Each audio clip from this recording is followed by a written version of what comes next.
You still got a few minutes, Scott? You got to run?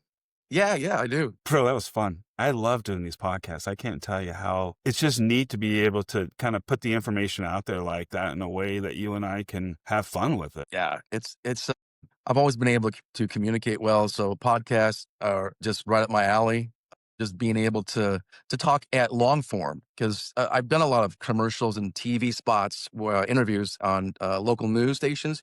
You just get a Hmm. little blurb, you get a little tiny bit to before you go into the next event, and you really don't get a chance to really communicate that well. You're just kinda pushing yourself and promoting, and that's fine, but it's really not like a podcast where you can really deep dive and enjoy the freedom of talking in different lanes, like, just talking about Yeah. anything, basically. Podcasts are great. It, and it's a background noise. That's the fun part. I had a friend of mine the other day said, "Oh, I listen to all of them while I was working during the day." And I'm like, perfect, because that's what it's supposed to literally be is background noise. And if you hear something in it that piques your ears or you're working, you need entertainment, bam, all of a sudden Scott's in the alignment in the conversation. And I think that my media manager, her and I go through this a lot. And she's asked me like, what's the intention? Where do you want to go? And I'm like, I don't know. I'm literally just doing this for fun.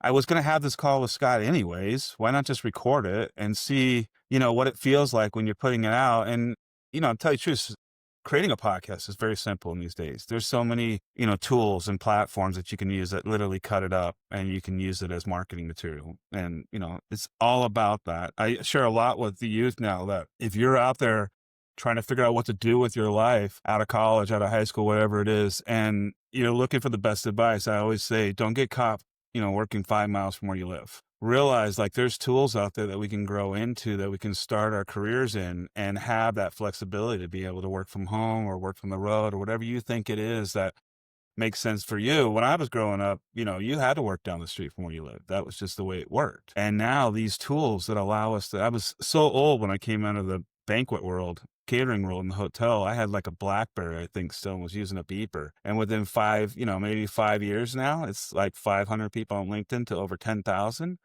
And that's literally just connecting with friends, because I see it like the work without walls. It's like the building without the walls around it. You just go into it every day and you connect with your relationships, your friendships, and you build new ones like you would if you were starting that job. Right. No, it's amazing, what's available, and I'd pushed it off for a while too. I had agents, and I had just a YouTube channel where I'd post my videos.